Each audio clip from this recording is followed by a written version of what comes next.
So guys, balik lagi sama kuliah sore bareng El di sini. Oke, ini adalah iQOO 15R, smartphone paling worth it yang rilis di tahun 2026. Kalau di tahun ini banyak brand-brand launching HP dengan harga yang kesannya kemahalan, tapi nggak buat smartphone yang satu ini. iQOO 15R ini dibanderol dengan harga mulai dari 7,3 juta. Tapi apa yang smartphone ini bawa itu benar-benar menarik, apalagi buat kaum mendang-mending. Nah, iQOO 15R ini sendiri hadir dalam 3 varian kapasitas yang perbedaan harganya ini masih masuk akal. Oke, buat desain sendiri iQOO 15R tampil dengan desain flat yang standar aja ya, kayak kebanyakan smartphone. Punya body matte yang halus dan punya sisi-sisi boxy yang kelihatan compact. Tapi ada yang bikin unik, yaitu model kameranya, di mana susunannya horizontal tapi dibalut dalam modul kotak yang kelihatan kurang sinkron. Ini justru jadi lucu ya dan punya kesan beda aja nih dari kebanyakan smartphone. Di sisi atas smartphone ini ada lubang mic dan grill speaker. Di sisi kanan ada tombol volume dan tombol power. Di sisi kiri ini polosan aja, sementara itu di sisi bawah ada SIM tray dual nano SIM tanpa adanya slot buat microSD tambahan. Lalu ada 2 buah lubang mic, lubang charging USB-C, dan ada grill speaker lagi yang menandakan speaker dari iQOO 15R ini udah stereo. Smartphone ini tentunya udah dibekali dengan IP rating yaitu IP68 dan IP69 yang menandakan smartphone ini nggak cuma bisa dicelupin ke dalam air, tapi juga tahan kalau misal kena semprot air bertekanan tinggi. Buat layar iQOO 15R ini pakai layar berpanel AMOLED, resolusinya 1.5K 1260x2750 pixel dengan ukuran layar yang ada di 6,59 inci. Layarnya ini sendiri udah punya 1 miliar warna, support HDR10+, dan punya peak brightness yang ada di 5000 nits. Untuk kualitas layarnya sendiri udah cakep ya buat dinikmatin, apalagi ukuran layar yang ada di 6,59 inci ini kerasa cukup compact buat dipakai sama satu tangan. Oh ya, buat refresh rate-nya sendiri ada di 144Hz. Ini enak banget ya buat dipakai scrolling atau mainin game-game yang udah support. Kalau buat proteksi ini nggak ada, tapi iQOO kasih screen protector tambahan yang udah langsung kepasang. Buat fingerprint ini jenisnya ultrasonic. Kecepatan bacanya udah luar biasa kencang dan ini jadi HP termurah juga ya yang pakai fingerprint jenis ini. Kalau buat desain layar, kamera depannya ini pakai model punch hole. Bezel udah lumayan tipis, tapi sisi bawah masih kerasa lebih tebal dibanding sisi-sisi lainnya kalau diperhatiin secara detail. Overall kualitas layar aku nggak ada komplain sama sekali. Ini udah termasuk layar yang enak buat dinikmatin sama usernya. Kalau buat performa iQOO 15R ini pakai chipset baru Snapdragon 8 Gen 5 yang punya fabrikasi 3 nanometer. Buat jenis storage sendiri LPDDR5X dan UFS 4.1 yang speednya udah kenceng. Buat skor Antutu versi 11 ini dapat di angka 3 juta, angka yang udah cukup tinggi dan bisa menggambarkan gimana buat performanya. Nah, dipakai main game Mobile Legends, dapetin settingan ultra 144 fps. Yap, mirip kayak iQOO 15 kemarin, kalau di iQOO 15R ini juga bisa pakai settingan 144 fps. Dan pas dimainin ini udah super duper lancar dan enak banget ya buat dipakai. Aku juga udah coba buat push rank seharian di sini dan jujur puas banget sama pengalaman pakainya. Kalau buat PUBG Mobile di settingan smooth bisa dapat frame rate ultra ekstrim dan pas dimainin ini bisa dapat 120 fps ya tanpa kendala sama sekali. Ditambah buat gyroscope jenisnya ini udah hardware yang bikin pengalaman mainnya tambah asik lagi. Kalau buat Genshin Impact kita sikat aja pakai settingan highest dan alhasil selama aku coba tetap stabil di 60 fps-nya tanpa ada kendala yang berarti. Mau dipakai traveling atau lagi battle sekalipun ini tetap bisa mempertahankan frame rate tertingginya.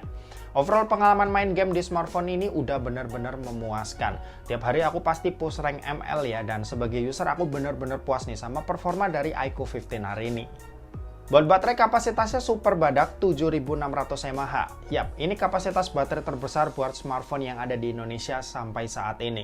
Nonton video YouTube selama 1 jam baterainya cuma berkurang 1%. Scrolling IG Reels selama 1 jam juga cuma ngurang 1%. Dan buat main Mobile Legends selama 1 jam, ngurangnya ini cuma 10%. Yap, sejauh ini rekor baterai terawet dari sebuah smartphone di channel ini. Buat kecepatan ngecasnya sendiri ada di 100 watt flash charge yang buat isi dayanya dari 0 sampai full butuh waktu 1 jam aja. Buat konektivitas HP ini pakai Wi-Fi 7, Bluetooth-nya versi 6.0, support NFC dan IR sensor, serta buat USB-C-nya ini 2.0 yang udah support OTG. Buat sistem operasi ini pakai Origin OS 6 dengan basis Android 16. Untuk update-nya sendiri ini dijanjiin dapat 4 kali major update dan 6 tahun security patch. Untuk fitur AI ini juga udah cukup lengkap mulai dari AI Gallery, AI Productivity sampai AI berbasis Google Gemini ini juga udah aman. Oke, dan terakhir kita mau bahas soal kameranya. Jadi buat kamera iQOO 15R ini dibekali dengan setup dual kamera. Ada kamera utama yang punya resolusi 50 megapiksel BROIS dengan sensor Sony Leica 700V, dan ada kamera ultrawide yang punya resolusi 8 megapiksel dengan sensor OmniVision 81F. Sementara itu buat kamera di bagian depan ini punya resolusi 32 megapiksel. Nah, buat hasilnya baru deh kerasa kalau ini adalah hasil yang nggak terlalu difokusin iQOO. Ya, hasilnya bagus, cuma bukan buat kelas HP 7-8 jutaan. Dari foto kalian bisa lihat aja kalau kamera utama dan ultrawide aja ini udah punya karakter yang beda. Dynamic range bagus, detail mungkin agak kurang ya, terutama saat foto di zoom, gambar tuh kelihatan pecah. Warna cukup kuat, ya ciri khas HP Vivo dan iQOO lah. Tapi menurutku boosting warnanya ini masih masuk akal dan masih cukup enak buat dilihat. Nah, sisa hasilnya kalian bisa cek aja dari hasil foto-foto dan video berikut ini.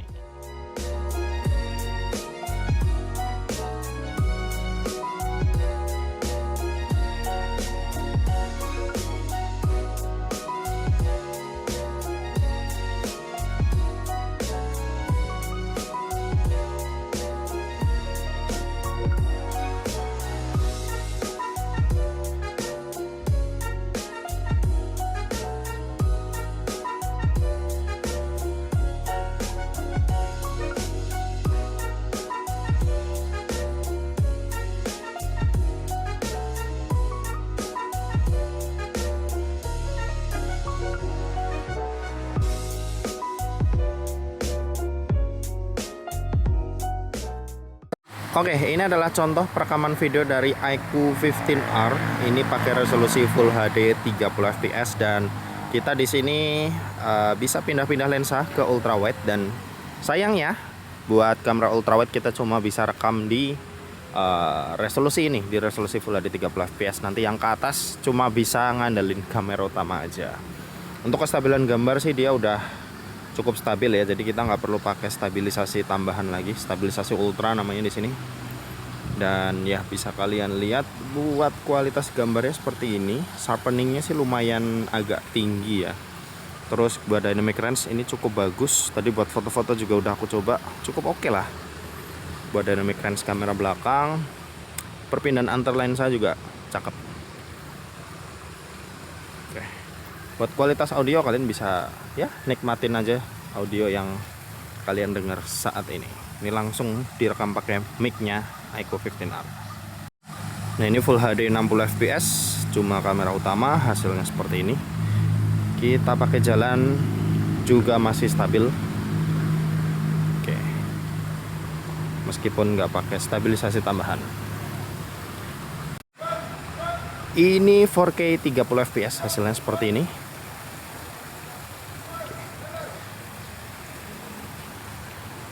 Untuk zoom maksimal coba ya, meskipun zoom digital dia maksimal di 10 kali tapi udah pecah banget. Aku nggak ngerekomendasiin 5 kali pun juga. Kalau di preview sih pecah, cuma nggak tahu kalau kalian lihat sekarang ini pecah atau enggak. Tapi kalau aku lihat dari preview paling oke sih ya di zoom 3 kali lah. Selebihnya dia udah agak lumayan pecah. Kalau ini 4K 60 fps hasilnya seperti ini. Ini zoom 10 kalinya. Ini 4 kali, 3 kali, 2 kali, dan ya ini zoom 1 kalinya. Kalau kita pakai jalan seperti ini.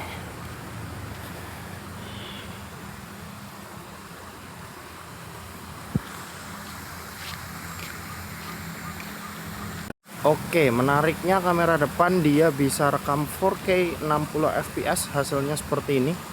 Dan bisa kita lebarin ke 0,8 kali. Kalau 1 kalinya seperti ini lebih lebar lagi 0,8. Cuma kalau buat kamera depan dynamic range-nya agak kurang sih ya. Bisa kalian lihat bagian awan tuh putih. Kalau misal dia awannya jadi biru, muka jadi gelap.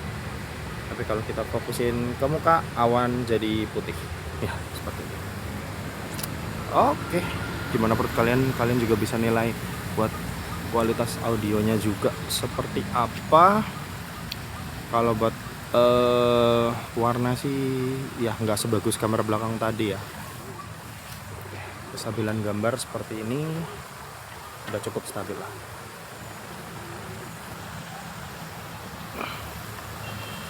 Oke, gitu aja, kita balik ke studio.